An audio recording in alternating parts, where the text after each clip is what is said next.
So, here we have our protagonist Jim, who has been sent on a mission to climb a particular mountain in order to repair a communications station that is not working. In order to reach the top of that mountain, he's going to have to go through an acrid nest, and that will allow us to showcase one of our new acrid types. Now you can see it here bursting through the spawner. This is a fire wasp, which is one of our flying acrid types. And that means that it will not only buzz around you and try to attack you at close range, it also has a long-range attack. Jim is going into cover here in order to protect against some of those long-range attacks and defeat the fire wasps here. Now he's throwing a grenade at the spawner, and we'll follow that up with some gunfire here in order to take it out, and that will allow him to move into the next area. Now we have Jim entering the main portion of the fire wasp nest, and he's going to have to continue taking out the fire wasps. One of them has grabbed him here. This is another example of what we call the struggle mode, which is present with all of these smaller acrid types. And what we really wanted to do here was present something that was not a typical QTE. You will have to bash buttons a little bit, but afterwards, as you can see here, you're actually going to have to aim that reticle, and when it turns red, Jim will attack, and that will help you finish off the enemy. Now we've jumped a section here to the top of the mountain, and Jim is going to get to the bottom of why this satellite dish has stopped functioning. And we can see here in the distance that there's a mysterious figure that appeared to have been fiddling with the station. What the hell? And that is quite a mystery here for Jim. Now he's going to go here and repair, and while he does that, he's going to radio his boss and try to figure out what exactly was going on here. Cronus Actual, this is Peyton. Listen, I don't know how else to say this, but I think we might have a saboteur on the base. Saboteur? Jim, no offense. You're not supposed to go stir-crazy until you've been here at least a year. I'm serious, boss. Somebody was out here. All right, Jim, I believe you. First things first, head into the relay station, raise the satellite dish, and call up the tram. So as we can see, there's something not quite right about the situation, but Jim's got to focus on his mission. He's now pulled the lever that is going to put this communication station back into operation, and we get a nice, cool reveal here of the main portion of the satellite dish.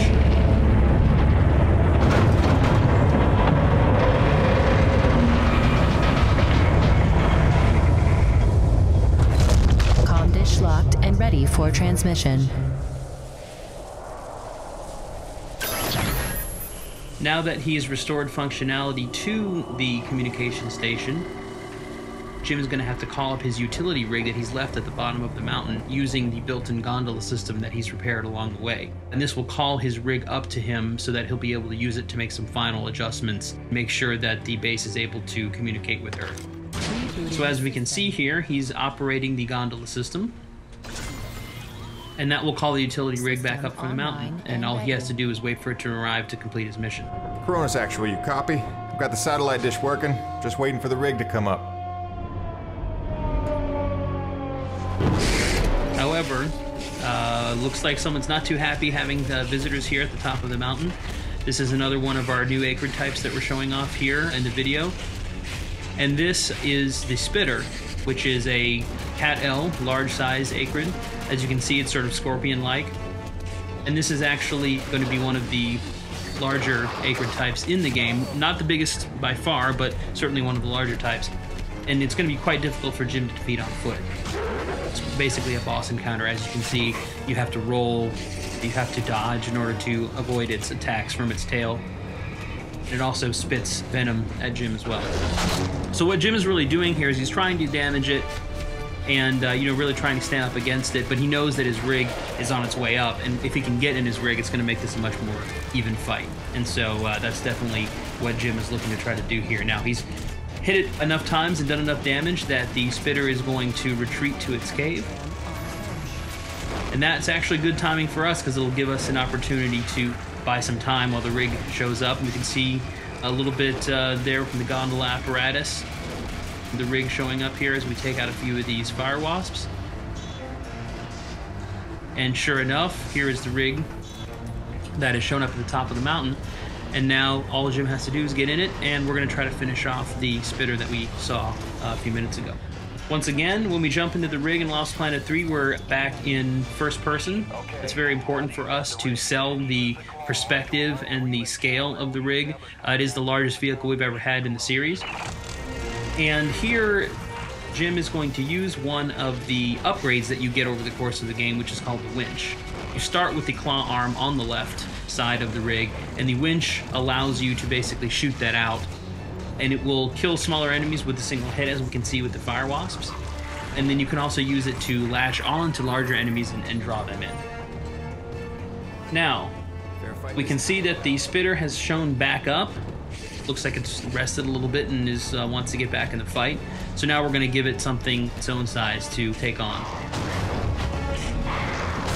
We can bash using the drill arm, which will help, and then grab on with the winch, as we mentioned earlier, and then we can pull in using the winch, and that will allow us to grab the tail, lift it up, and attack with the drill. Now, important thing to note here, it's hard to tell a little bit from the video, but when you're actually playing the game, all of these things are their own unique controls. So when you grab onto the tail, you've got to use the trigger to grab, you've got to use the stick to lift the tail up, you have to use the right trigger to drill, and you have to aim the drill. So it's not a situation where the game's doing everything for you. We really want you to feel as though you're personally in control of this large rig. Now we've taken the tail off, we've bashed it into submission a little bit, and we're going to try to come in here now to finish it off. So bash it, stun it a little bit, come in, grab with the left trigger, and then we're going to use the drill here in order to finish it off, which is quite a gory and satisfying way to kill the enemy. And there we go. Before we finish out the video here, just going to play one of our cool cinematics here that's going to show a little bit more of the background of some of the characters and also give some hints at some of the mysteries that Jim and the others are facing here on EDN 3.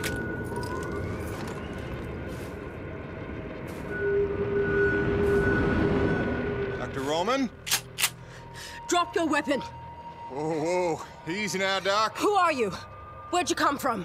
I'm Jim Payton. Just here to check Where up... from? Coronis. What the hell, lady? Where else would I be from? Braddock sent me. I know you. Right. They came down with that creepy fella you don't like, with the big head. Just hitching a ride, I swear. Barely know the guy. You may be done aiming things at me now?